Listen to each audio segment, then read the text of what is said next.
अऊज़ुबिल्लाहि मिनश्शैतानिर्रजीम बिस्मिल्लाहिर्रहमानिर्रहीम रब्बि ज़िदनी इल्मा। ऐ अल्लाह मेरे इल्म में इजाफ़ा फरमा। अस्सलामु अलैकुम डियर स्टूडेंट्स, आज का जो हमारा टॉपिक है वो है प्रोटीन। प्रोटीन का लफ्ज़ प्रोटियोस से निकला है और प्रोटियोस का मतलब है प्राइम इंपॉर्टेंस। प्राइम इंपॉर्टेंस का मतलब क्या होगा कि these are organic substances which have prime role in the bodies of living organism. Protein को सबसे पहले स्टडी करने वाले जो साइंटिस्ट थे उनके नेम बर्जीलियस और मल्डर है। अगर हम इसकी रिक्वायरमेंट को देखें तो बच्चे पर KG 1 gram protein is required on daily basis. These protein provides 15% of calories in daily diet. Sources क्या है प्रोटीन्स के? Milk, egg, fish, mutton, vegetables, fruits etcetera. Most abundant protein जो है एनिमल वर्ल्ड में यानी कि लिविंग ऑर्गन की body के अंदर सबसे ज्यादा कसरत के साथ पाए जाने वाली जो प्रोटीन है दैट इज कोलेजन। कितने परसेंट है? 30%। और most abundant protein of biosphere, इस अर्थ प्लैनेट में सबसे ज्यादा जो कसरत के साथ पाए जाने वाली प्रोटीन है बच्चे वो है रोबिस्को। इसके अलावा मोस्ट अबंडेंट ऑर्गेनिक कंपाउंड है इन the bodies of living organism. अगर किसी लिविंग ऑर्गन की बॉडी को देखें तो बच्चों उसके ड्राई वेट का ऑलमोस्ट 50% पोर्शन प्रोटीन्स पर मुश्तमिल होता है। प्रोटीन्स को हम डिफाइन कैसे करते हैं? These are polymers of amino acids. ये अमाइनो एसिड्स के पॉलीमर हैं या पॉलीपेप्टाइड चेन्स भी प्रोटीन कहलाती हैं। प्रोटीन्स कैसे पॉलीमर्स हैं? These are हेट्रोपॉलीमर्स। हेट्रो का मतलब होगा डिफरेंट, यानी प्रोटीन्स को बनाने में जो मोनोमर्स इन्वॉल्व होते हैं वो हैं तो amino acids, but these amino acids are of different types, therefore these proteins are called as heteropolymers. Proteins को बनाने में जो एसेंशियल एलिमेंट्स हैं वो कार्बन, हाइड्रोजन, ऑक्सीजन और नाइट्रोजन है। एसेंशियल एलिमेंट से मुराद क्या है कि इन एलिमेंट्स का मौजूद होना प्रोटीन के लिए जरूरी होता है। अगर में इनमें से कोई एक एलिमेंट मौजूद ना हो तो बच्चे प्रोटीन की फॉर्मेशन नहीं होगी। कुछ प्रोटीन ऐसी भी हैं जिनमें फास्फोरस और सल्फर भी इन एसेंशियल एलिमेंट्स के अलावा मौजूद होती हैं। और कुछ प्रोटीन्स में बच्चे आयरन, आयोडीन और मैग्नीशियम भी मौजूद होते हैं। अगर हम इनके फंक्शंस को देखें तो these proteins perform very important functions, very important role in the bodies of living organism. पहला जो इसका फंक्शन है बच्चे वो है मेम्ब्रेन्स की फॉर्मेशन। सेल्स की जितनी भी मेम्ब्रेन्स होते हैं उनको हम बायोलॉजिकल मेम्ब्रेन कहते हैं। इन मेम्ब्रेन्स में ऑलमोस्ट प्रोटीन का पोर्शन 20 to 40% होता है। जो मोस्टली एंजाइम हैं ये बाय नेचर प्रोटीन ही होते हैं। एंजाइम का काम क्या है? बॉडी के अंदर होने वाले तमाम मेटाबॉलिक रिएक्शंस को कैटलाइज करना, उनकी स्पीड को बढ़ा देना। इसके अलावा कुछ हार्मोन्स भी ऐसे हैं जो बाय नेचर प्रोटीन्स होते हैं और इन हार्मोन्स का काम बॉडी के अंदर डिफरेंट फंक्शंस को, डिफरेंट प्रोसेसेस को रेगुलेट करना। जैसे हमारी बॉडी के अंदर अगर ब्लड में ग्लूकोज के लेवल को रेगुलेट करना हो तो उसके लिए हार्मोन्स इन्वॉल्व होते हैं और ये हार्मोन्स बेसिकली क्या हैं? प्रोटीन्स हैं।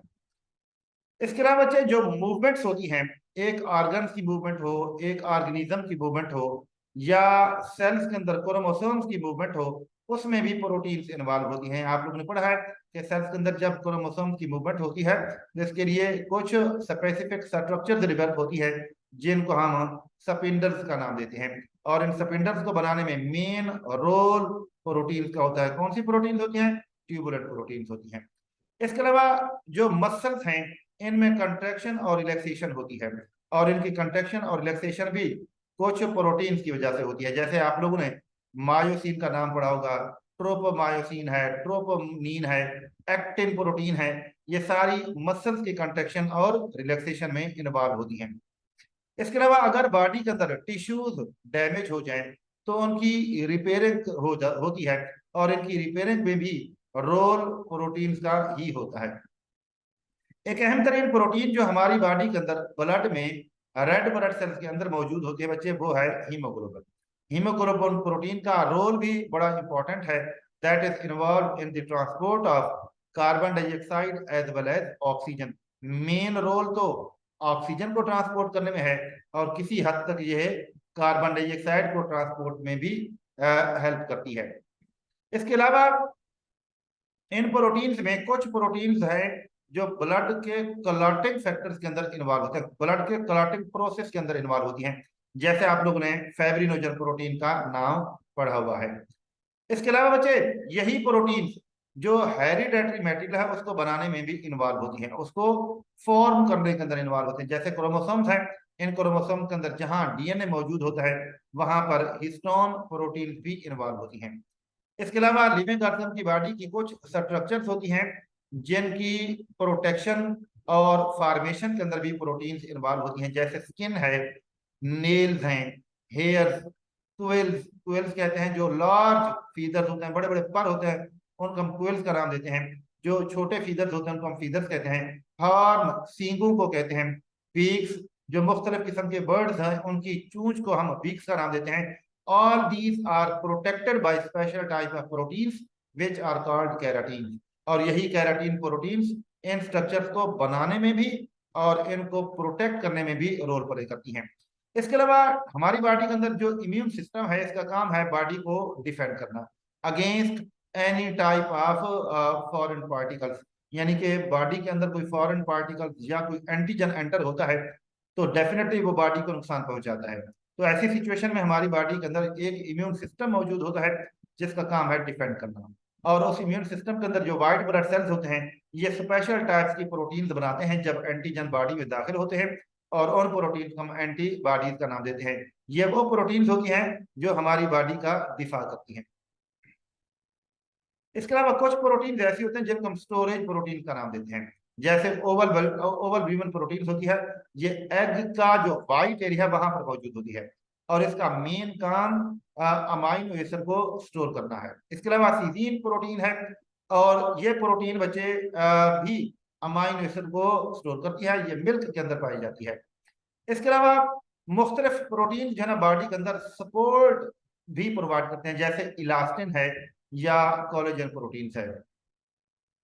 बच्चे ये जो कोलेजन प्रोटीन्स है ये हमारी बॉडी के अंदर ये जो बोन्स होती हैं और कार्टिलेज होते हैं उनकी उनके यानी कि जो सेल्स होते हैं उन सेल से बाहर जो एक्स्ट्रा सेलुलर सब्सटेंसेस पाए जाते हैं, इन एक्स्ट्रा सेलुलर सब्सटेंसेस में जो स्पेशल टाइप का मादा होता है उसको हम कहते हैं मैट्रिक्स। उस मैट्रिक्स को बनाने में इन्वॉल्व होते हैं कोलेजन प्रोटीन। इसके अलावा ये जो इलास्टिन प्रोटीन है ये भी सपोर्ट प्रोवाइड करते हैं बॉडी को। कैसे सपोर्ट प्रोवाइड करते हैं? बॉडी के अंदर बच्चे कुछ स्पेशल टाइप की कनेक्टिव टिश्यूज होती हैं जैसे टेंडन है या लिगामेंट्स है। इन टेंडन और लिगामेंट्स को सपोर्ट प्रोवाइड करने वाली ये टिश्यूज ये प्रोटीन्स इलास्टिन प्रोटीन होती हैं। इसके अलावा बॉडी के अंदर सेल्स की फॉर्मेशन हो या बॉडी में टिश्यूज की ग्रोथ हो तो उसके लिए भी स्पेसिफिक टाइप की प्रोटीन्स इन्वॉल्व होती हैं। अब बच्चे नेक्स्ट हमने प्रोटीन्स की फॉर्मेशन को पढ़ना है कि प्रोटीन्स आर पॉलीमर्स, और उन प्रोटीन्स के पॉलीमर्स को इन प्रोटीन्स के जो मोनोमर्स हैं उनको हम अमाइनो एसिड का नाम देते हैं। अब पहले हम इन अमाइनो एसिड को स्टडी करते हैं। अमाइनो एसिड बेसिकली क्या है? These are monomers. किसके मोनोमर हैं? प्रोटीन के मोनोमर हैं। और बच्चे एक अमाइनो एसिड के मॉलिक्यूल में अगर हम देखें तो हमें डिफरेंट कंपोनेंट्स मिलते हैं। इन कंपोनेंट्स में बच्चे एक कंपोनेंट अमाइनो ग्रुप कहलाता है, अमाइनो ग्रुप। इसके अलावा जो दूसरा कंपोनेंट है बच्चों उसको हम कार्बोक्सिल ग्रुप का नाम दे देते हैं। अगर आप लोग फार्मूले को देखें तो उसके अंदर ये जो ग्रुप है आप लोगों को ब्लू कलर के अंदर नजर आ रहा है, इसको हम अमाइनो ग्रुप का नाम दे देते हैं। इसके अलावा जो दूसरा ग्रुप है बच्चों इसको हम नाम देते हैं carboxyl group. Both are functional group. और बच्चों ये दोनों फंक्शनल ग्रुप अटैच होते हैं एक ही कार्बन के साथ और उस कार्बन को हम नाम देते हैं अल्फा कार्बन। इसके साथ ही एक हाइड्रोजन एटम भी मौजूद होता है। अब ये जो तीन कंपोनेंट्स आप लोगों को मैंने बताए हैं, अमाइनो ग्रुप, हाइड्रोजन एटम और कार्बोक्सिल ग्रुप, ये हर अमाइनो एसिड के अंदर मौजूद होते हैं। ये ऐसे कंपोनेंट हैं जो कि तमाम अमाइनो एसिड का लाजमी हिस्सा होते हैं। अलबत्ता इसकी जो चौथी साइड पर एक और चीज देख रहे हैं, साइड चेन या आर ग्रुप इसको हम कहते हैं। This is a variable group. और बच्चों इसी ग्रुप की वजह से एक अमाइनो एसिड दूसरे अमाइनो एसिड से चेंज होता है। अब amino group, carboxyl group, hydrogen और साइड चेन यानी आर ग्रुप जो है, जिस कार्बन के साथ अटैच होते हैं उस कार्बन को हम अल्फा कार्बन का नाम देते हैं। और इन तमाम कंपोनेंट से मिलकर जो एक छोटा सा मॉलिक्यूल प्रोड्यूस होता है, इसी को ही हम अमाइनो एसिड का नाम दे देते हैं। अमाइनो एसिड को बच्चे हम प्रोटीन्स के मोनोमर्स कहते हैं। Basically these molecules are organic acids.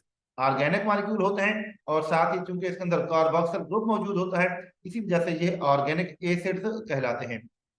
और हर अमाइनो एसिड में लाजमी है कि दो फंक्शनल ग्रुप अटैच हों और वो भी एक ही कार्बन के साथ अटैच हों, जिसको हम अल्फा कार्बन का नाम देते हैं। और वो फंक्शनल ग्रुप हैं कौन कौन से? Number 1 amino group, number 2 carboxyl group. Overall देखा जाए तो ह्यूमंस की बॉडी के अंदर सेल्स और टिश्यूज में इन अमाइनो एसिड की जो टाइप्स होती हैं वो 170 होती हैं। इन में हर टाइप अमाइनो एसिड की दूसरे अमाइनो एसिड से डिफरेंट होती है। अब इन 170 टाइप्स में से 25 टाइप के ऐसे अमाइनो एसिड हैं जो प्रोटीन्स के अंदर मौजूद होते हैं। और इन 25 में से 20 अमाइनो एसिड की टाइप्स ऐसी हैं जो मोस्टली प्रोटीन्स को बनाने में इन्वॉल्व होती हैं। और इन 20 टाइप्स के अमाइनो एसिड को हम प्रोटीनोजेनिक अमाइनो एसिड का नाम देते हैं। यानी हम लोग जो प्रोटीन्स को खाते हैं, इन प्रोटीन्स के अंदर अमाइनो एसिड की तादाद 25 टाइप्स की होती है। इसके अलावा एक और चीज भी है कि हमारी बॉडी के सेल्स में प्रोटीन्स की फॉर्मेशन ट्रांसलेशन के प्रोसेस के थ्रू होती है और राइबोसोम्स के मकाम पर यह प्रोसेस होता है। उस टाइम जो प्रोटीन बनती है उन प्रोटीन में अमाइनो एसिड की ऑलमोस्ट 25 टाइप्स होती हैं। उसके बाद फिर इन प्रोटीन्स की मॉडिफिकेशन होती है गोल्जी कॉम्प्लेक्स में। और इन गोल्जी कॉम्प्लेक्स में मॉडिफिकेशन के दौरान डिफरेंट अमाइनो एसिड चेंज होती हैं। बहुत सारी अमाइनो एसिड एक फॉर्म से दूसरी फॉर्म में कन्वर्ट हो जाती हैं। और उसके बाद जब प्रोटीन्स मुकम्मल तौर पर मॉडिफाई हो जाती हैं, फंक्शनल हो जाती हैं, तब उनके अंदर अमाइनो एसिड की जो टाइप्स होती हैं यानी प्रोटीनोजेनिक अमाइनो एसिड होते हैं वो 20 ही होते हैं। इन अमाइनो एसिड में ग्लाइसिन और एलानिन ऐसी अमाइनो एसिड है जिनको हम सिंपलेस्ट अमाइनो एसिड का नाम दे देते हैं। नेक्स्ट बच्चे हम अमाइनो एसिड की टाइप्स देखते हैं। अमाइनो एसिड को हम डिफरेंट टाइप्स में डिफरेंट बेसिस के पर डिवाइड करते हैं। दो मेजर जो अमाइनो एसिड की टाइप्स हैं उनमें एक का नाम है एसेंशियल अमाइनो एसिड्स और दूसरी टाइप का नाम है non essential amino acids. Essential amino acids कौन सी अमाइनो एसिड्स होती हैं? Which are not synthesised in human body. तो फिर ये सिंथेसाइज कहाँ होती हैं? प्लांट्स के अंदर होती हैं। और उसके बाद फिर ये ह्यूमंस की डाइट में ये अमाइनो एसिड शामिल होकर ह्यूमन बॉडी में पहुंचती है।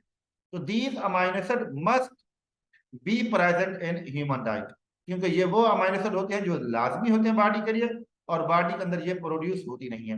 लिहाजा ऐसी डाइट इस्तेमाल करनी चाहिए कि जिनके अंदर ये अमाइनो एसिड लाजमी होनी चाहिए, जैसे ट्रिप्टोफान है, ल्यूसीन है और मिथायोनिन है। जो नॉन एसेंशियल अमाइनो एसिड्स होती हैं these are synthesised in human bodies.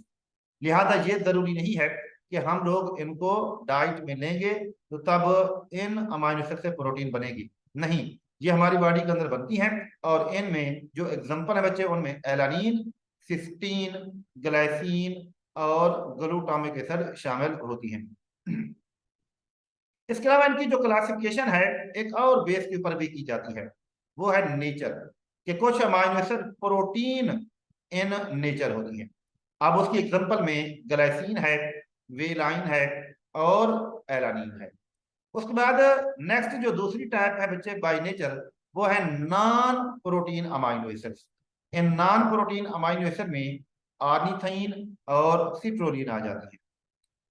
तीसरी कैटेगरी अमाइनो एसिड के बच्चे जिनको हम कहते हैं रेयर अमाइनो एसिड्स। बहुत नायाब किस्म की अमाइनो एसिड्स होती हैं। और इनके अंदर कौन कौन सी अमाइनो एसिड शामिल होती हैं? These are hydroxyproline and hydroxylysine. अब आप लोगों के सामने बच्चे एक मुकम्मल नक्शा मौजूद है इन प्रोटीनोजेनिक अमाइनो एसिड का, जो तकरीबन तादाद के हवाले से देखा जाए तो 20 होती हैं। चार आप लोगों के सामने ग्रुप नजर आ रहे होंगे। एक ग्रुप को हम कहते हैं नॉन पोलर अमाइनो एसिड्स, यानी ये वो अमाइनो एसिड होती हैं जो वाटर इनसॉल्युबल होती हैं। इनमें ग्लाइसिन है, एलानिन है, वेलाइन है, सिस्टीन है, प्रोलीन है, ल्यूसीन है, आइसोल्यूसीन है, मिथायोनीन, ट्रिप्टोफान और फिनाइल एलानिन। इसके अलावा दूसरा ग्रुप आप लोगों को नजर आ रहा होगा अमाइनो एसिड का, उनको हम कहते हैं polar amino acids which are soluble in water. इनमें सीरीन है, थ्रियोनिन है, ट्रायोसिन है, और टायरोसिन और एस्पार्जिन और ग्लूटामीन है। नेक्स्ट जो तीसरी कैटेगरी है बच्चे, वो है पॉजिटिव चार्ज अमाइनो एसिड, यानी ऐसी अमाइनो एसिड जिनके ऊपर चार्ज पॉजिटिव होता है। वो कौन सी है? लाइसिन, आर्जिनिन और हिस्टीडीन। बच्चे ये वो अमाइनो एसिड होती हैं जिनमें अमाइनो ग्रुप की तादाद ज्यादा होती है और इसी वजह से इनके ऊपर चार्ज पॉजिटिव होता है। नेगेटिवली चार्ज अमाइनो एसिड कौन सी हैं? एस्पार्टिक एसिड और ग्लूटामिक एसिड। और इनके अंदर बच्चे जो कार्बोक्सिल ग्रुप्स होते हैं उनकी तादाद ज्यादा होती है और इन्हीं की वजह से इनके ऊपर चार्ज नेगेटिव होता है। ओवरऑल अगर बच्चे आप लोग इन सारी अमाइनो एसिड को देखें तो इसमें कुछ अमाइनो एसिड आप लोगों को ऐसी नजर आएंगी जिनमें रिंग मौजूद होते हैं, जैसे ये ट्रिप्टोफान है, फिनाइल एलानिन है, टायरोसिन है। बच्चों ऐसी रिंग फॉर्म अमाइनो एसिड को हम एरोमेटिक अमाइनो एसिड का नाम भी दे देते हैं। नेक्स्ट बच्चे हम देखते हैं कि भाई जब प्रोटीन की फॉर्मेशन होती है डेफिनेटली अमाइनो एसिड की कंडेंसेशन से होती है। तो एक अमाइनो एसिड दूसरे अमाइनो एसिड के साथ जब कंबाइन होती है तो उनके दरमियान में डेफिनेटली कोई ना कोई लिंक भी बनेगा, कोई ना कोई बॉन्ड भी डेवलप होगा। उस बॉन्ड को या उस लिंक को हम पेप्टाइड बॉन्ड का नाम दे देते हैं। और ये पेप्टाइड बॉन्ड दो अमाइनो एसिड के दरमियान में कैसे बनता है, आप लोगों के सामने बच्चे दो अमाइनो एसिड मौजूद हैं। आप जरा इन अमाइनो एसिड को जरा गौर से देखिएगा। इनमें आप लोगों को नजर आ रहा होगा एक अमाइनो ग्रुप, दूसरा कार्बोक्सिल ग्रुप, और दोनों जो फंक्शनल ग्रुप हैं एक ही अल्फा कार्बन के साथ अटैच है। और इसके साथ ऊपर की तरफ भी आप लोगों को हाइड्रोजन नजर आ रहा है और नीचे की तरफ भी आप लोगों को हाइड्रोजन नजर आ रहा है। तो ऐसी अमाइनो एसिड जिसमें वैल्यू ऑफ आर ग्रुप क्या हो, हाइड्रोजन हो, तो उसको नाम देते हैं ग्लाइसिन। इसी तरीके से ये जो दूसरी अमाइनो एसिड है ये भी ग्लाइसिन की ही है। इसके अंदर भी आप लोगों को एक अमाइनो ग्रुप, दूसरा कार्बोक्सिल ग्रुप, तीसरा हाइड्रोजन, चौथे नंबर पर जो वैल्यू ऑफ आर है वो भी हाइड्रोजन है, वो आपको नजर आ रहे होंगे। ये सारे कंपोनेंट एक ही कार्बन के साथ अटैच हैं जिसको हम अल्फा कार्बन का नाम देते हैं। अब इन अमाइनो एसिड में जो रिएक्टिव ग्रुप्स हैं वो कौन कौन से हैं, यानी जो रिएक्शंस करके पेप्टाइड बॉन्ड को बनाते हैं और उसके नतीजे में प्रोटीन की सिंथेसिस होती है, वो बच्चे कौन कौन से हैं? दो ग्रुप्स आर ऑफ टू, दो है। Number one carboxyl group, number two amino group. ये फर्स्ट अमाइनो एसिड है और इस अमाइनो एसिड के साथ ये सेकंड अमाइनो एसिड कंबाइन होता है। कैसे होता है? फर्स्ट अमाइनो एसिड में कार्बोक्सिल ग्रुप में मौजूद OH सेकंड अमाइनो एसिड के अंदर मौजूद हाइड्रोजन के दरमियान रिएक्शन होता है। फर्स्ट अमाइनो एसिड के कार्बोक्सिल ग्रुप में से OH रिमूव हो जाता है और सेकंड अमाइनो एसिड के अमाइनो ग्रुप में से हाइड्रोजन रिमूव हो जाता है। और जब ये दोनों कंबाइन होते हैं तो वाटर का एक मॉलिक्यूल बनता है जो इस रिएक्शन के दौरान रिलीज हो जाता है। और वाटर मॉलिक्यूल के रिलीज होने के बाद इस फर्स्ट अमाइनो एसिड में कार्बन की एक वैलेंसी खाली हो जाती है। इसी तरह से सेकंड अमाइनो एसिड में अमाइनो ग्रुप का जो नाइट्रोजन है उसकी भी एक वैलेंसी शॉर्ट हो जाती है। अब इस वैलेंसी को कंप्लीट करने की खातिर, इस ये जो बॉन्ड फ्री होता है इसको कंप्लीट करने की खातिर दोनों अमाइनो एसिड के कार्बन और नाइट्रोजन आपस में लिंक हो जाते हैं और इनके लिंक को हम पेप्टाइड बॉन्ड का नाम देते हैं। और रिप्रेजेंट करते हैं CN लिंक से।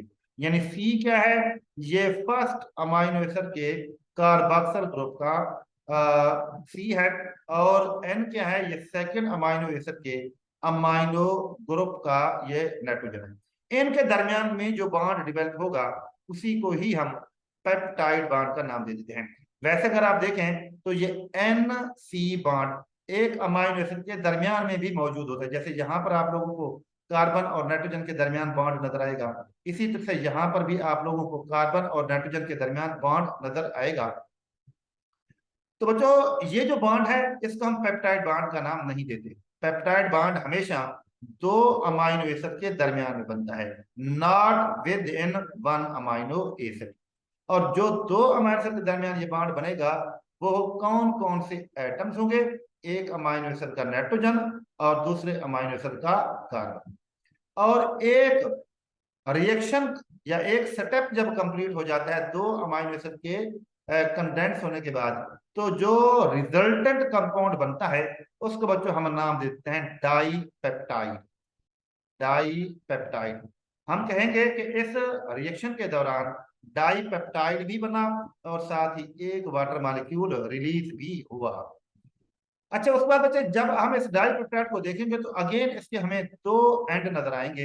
एक एंड पर अमाइनो ग्रुप मौजूद है और दूसरे एंड पर कार्बोक्सिल ग्रुप मौजूद है, और ये दोनों के दोनों ग्रुप रिएक्टिव ग्रुप्स कहलाते हैं। इन दोनों एंड को हम N टर्मिनल या इन दोनों ग्रुप को हम C टर्मिनल का नाम भी दे देते हैं। और ये वो एंड है जहां ये रिएक्शन करके फिर नए अमाइनो एसिड ऐड होते जाएंगे, और उसके बाद आहिस्ता आहिस्ता ये जो चेन है ये लंबी होती जाएगी, और इसी लंबी चेन को हम पॉलीपेप्टाइड चेन कहते हैं, और यही पॉलीपेप्टाइड चेन प्रोटीन भी कहलाती हैं। तो जो इन अमाइनो एसिड का ये जो प्रोसेस है कंडेंसेशन प्रोसेस कहलाता है।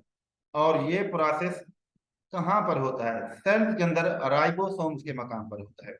और इस राइबोसोम के मकाम पर जब एक अमाइनो एसिड दूसरे अमाइनो एसिड के साथ कंबाइन हो जाता है तो फर्स्ट जो मॉलिक्यूल बनता है उसका हम डाई पेप्टाइड का नाम देते हैं। यहाँ पर डाई से मुराद है दो।